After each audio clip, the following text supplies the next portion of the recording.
Hey guys, this is Brian. So, welcome to my PowerPoint presentation. Today we're going to be talking about the French destruction of the old regime, Part 1.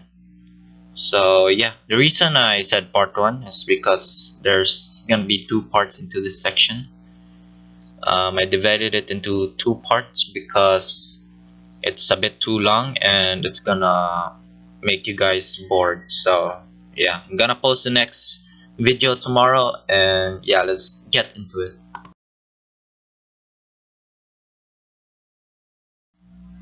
In section 2 part 1, I'm gonna be talking about the French destruction of the old regime. It's gonna involve the reasons for the discontent, the social inequality, the political inefficiency, and the economic irresponsibility.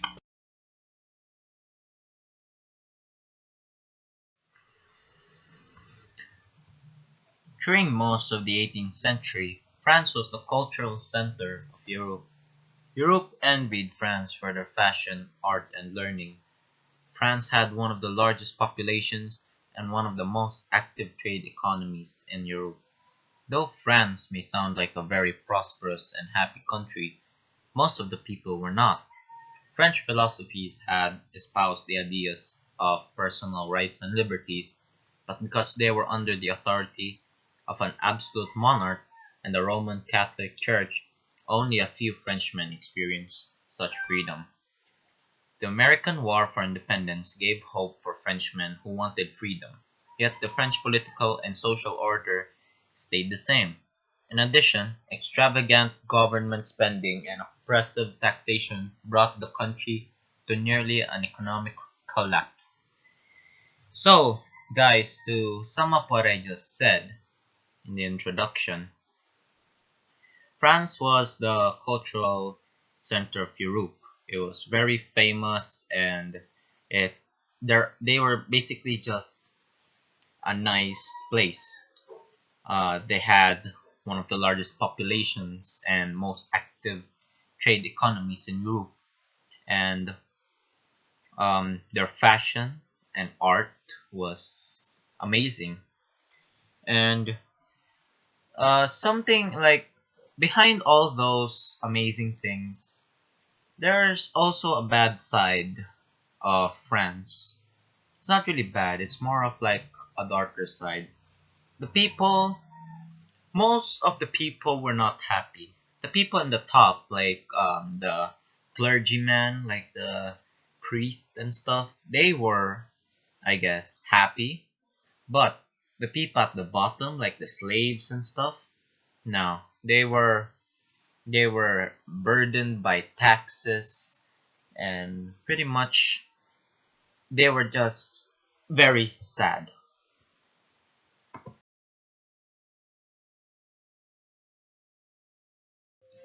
Reason for discontent. Of many of the factors that contributed to the French Revolution, none by itself was sufficient motivation for revolt. But because of the political and social order called the old regime, the revolution was one short step away. So, guys, to sum up what I just said, um, basically the people uh, could have not started the revolution if they were treated a bit better, and if only the king made better decisions.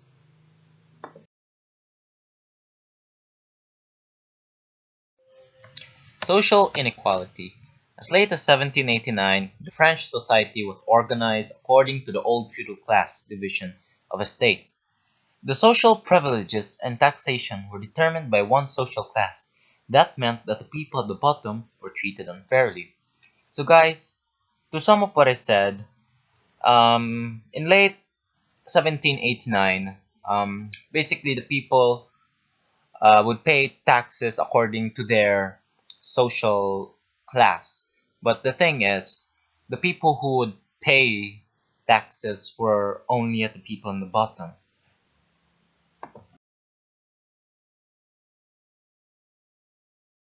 Social class.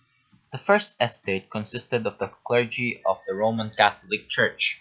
The church had great wealth, controlled vast majority of the land estates, and was exempted from taxation.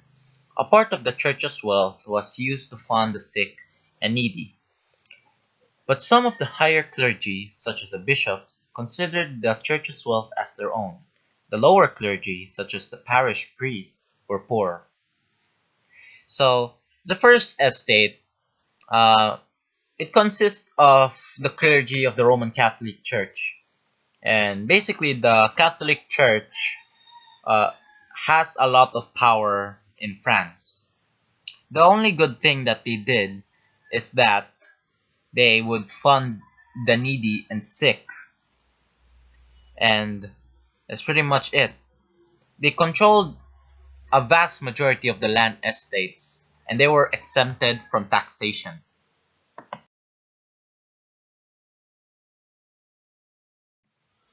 The second estate held some of the highest positions in government and society.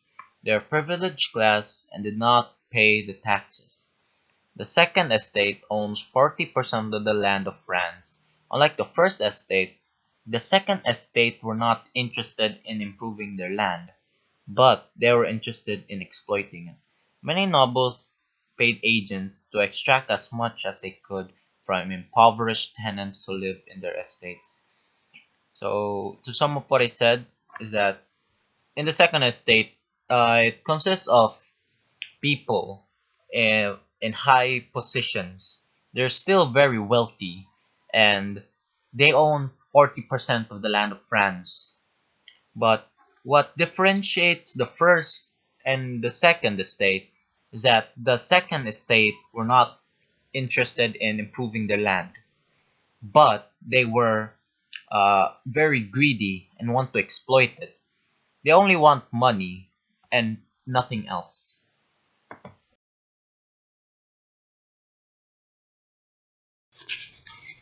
The third estate is the largest class. It consists of 98% of the whole population of France. Of the three estates, this class had the greatest social and economic diversity among its members. This estate is subdivided into three groups. The top were doctors, lawyers, bankers, and wealthy businessmen.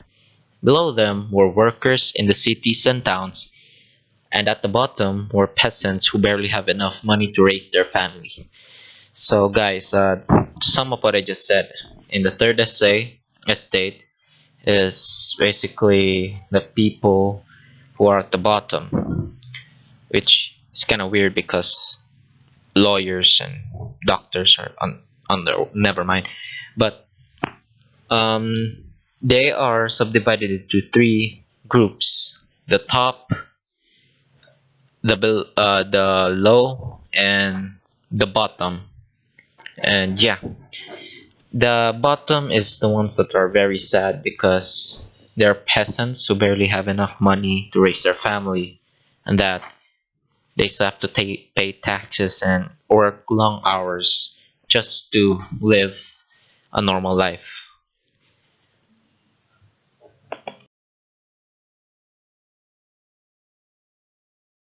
Political inefficiency. Neither King Louis the XV nor King Louis the XVI had the character or inclination to rule France as great as Louis the XIV. They were not interested in the problems of their government; instead they had little sense of responsibility, and was more interested at the pleasures of life in Versailles. When they did turn their attention to the matters of state, they followed the bad advices of their mistresses and fell prey upon the schemes of the nobles in their court. The local rulers imposed old feudal obligation, increasing the power while further restricting the freedom of the French people. The central government was incompetent and inefficient. So, to sum up what I said, King Louis the 15th and 16th are pretty much a bunch of irresponsible kings. They did not had the talent and greatness of Louis the 14th, where Louis the 14th was actually a great king. He made a lot of great changes in France, and the basically France became great because of Louis the 14th.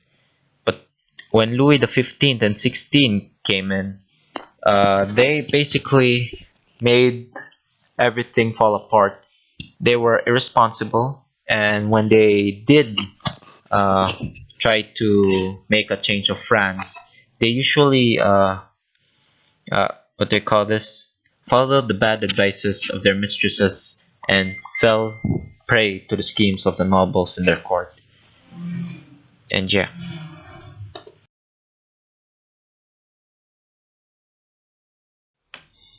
the different social groups hoping to take advantage of the situation were eager to assume the political power. The nobles thought that Louis XVI has lawfully deprived ancestors of their position of authority. The middle class wanted political power to equal their economic wealth, and the lower class resented their unfair burden of oppressive taxation, in addition to numerous outdated feudal obligations.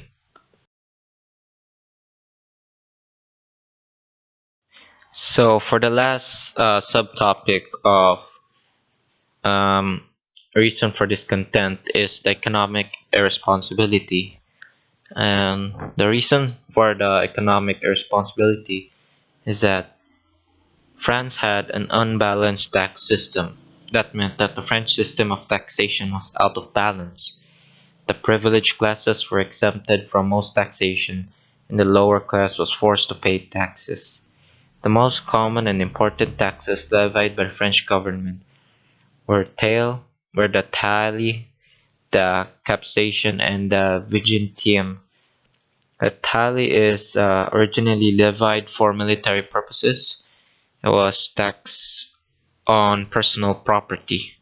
Capsation is a tax on each person, and vigentium is income tax. So pretty much, the poor people would pay for the taxes, and the rich would pay nothing, which obviously makes sense.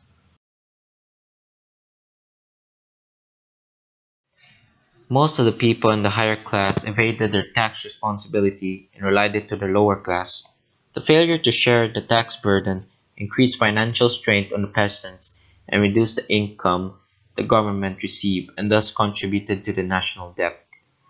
Virtual bankruptcy. Despite all of the heavy taxes the French government levied, it wasn't enough to pay the national debt. Louis XV plunged France into a 7 year war, which cost France most of its colonies and overseas trade. Louis XVI had no sympathy for the American colonists, but nevertheless aided the Americans in hopes of weakening Britain. Both monarchs continued to spend money from the public treasury for their personal luxuries at Versailles. So, pretty much the people in the higher class, they relied their taxes on the people in the lower class, and the people in the lower class couldn't pay enough, obviously, because they were not rich enough to pay for the national debt. So what happened is that they're basically bankrupt. Also, another reason for their bankruptcy is that Louis XV plunged France into a 7 year war, which cost France most of its colonies and overseas trade.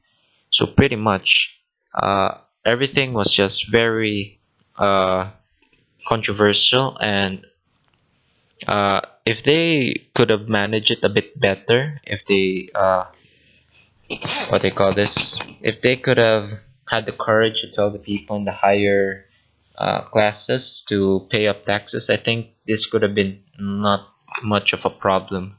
And as it says here, both monarchs continued to spend money in the public treasury for their personal luxuries at Versailles. So that means, yeah, uh, Louis the 15th and 16th, they just kept spending money and money and money until they were bankrupt. So yeah, guys, thanks for watching my presentation. I hope you've learned something. This is still part one. Tomorrow I will post part two. It's gonna talk about the French Revolution. I hope this presentation was not much of a burden for you guys to listen to because it's a bit long. And yeah, I hope you learned something and see you tomorrow.